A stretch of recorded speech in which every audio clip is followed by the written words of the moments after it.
Bibliquement, la vie de Jésus est divisée en 3 moments. L'avant-incarnation, pendant l'incarnation et après l'incarnation. Dans le milieu chrétien, il y a un débat autour de la question. Avant l'incarnation, Jésus a-t-il toujours existé ou il a été créé à un moment donné? Une grande partie de ce discours passe à travers un texte biblique intéressant qui se trouve dans Colossiens chapitre 1, verset 15. Il est l'image du Dieu invisible, le premier-né de toute la création. Sur la base de ce texte, beaucoup affirment que Jésus fut le premier être créé par Dieu. C'est pourquoi il est appelé le premier-né de la création, puisque le premier-né signifie le premier.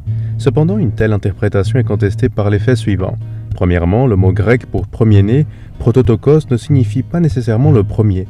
Il a d'autres significations et ne se réfère pas toujours à quelqu'un qui est né le premier.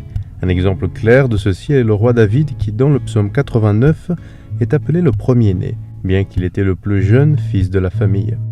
Afin de mieux comprendre ce sujet, il est important de souligner que dans le contexte hébreu, le droit d'aînesse était associé au fils le plus important de la famille et pas nécessairement le premier.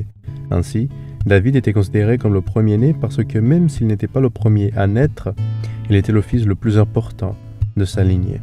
Ainsi, en revenant au texte biblique, quand il est affirmé que Jésus était le premier-né de la création, cela ne signifie pas qu'il fut le premier à être créé, mais que dans l'œuvre de la création, il a été l'être le plus important. Cette interprétation est soutenue par le verset suivant. Écoute.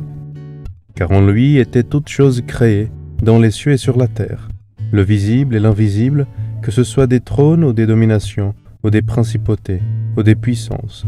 Tout a été créé par lui et pour lui.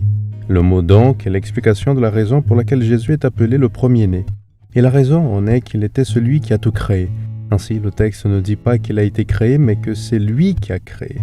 Certains théologiens soutiennent que précisément parce que Christ était le Créateur, il était chargé de venir mourir pour pouvoir racheter ses créatures. En attestant l'éternité de Jésus, Paul conclut au verset 17 « Il est avant toute chose, et toute chose subsiste en lui ».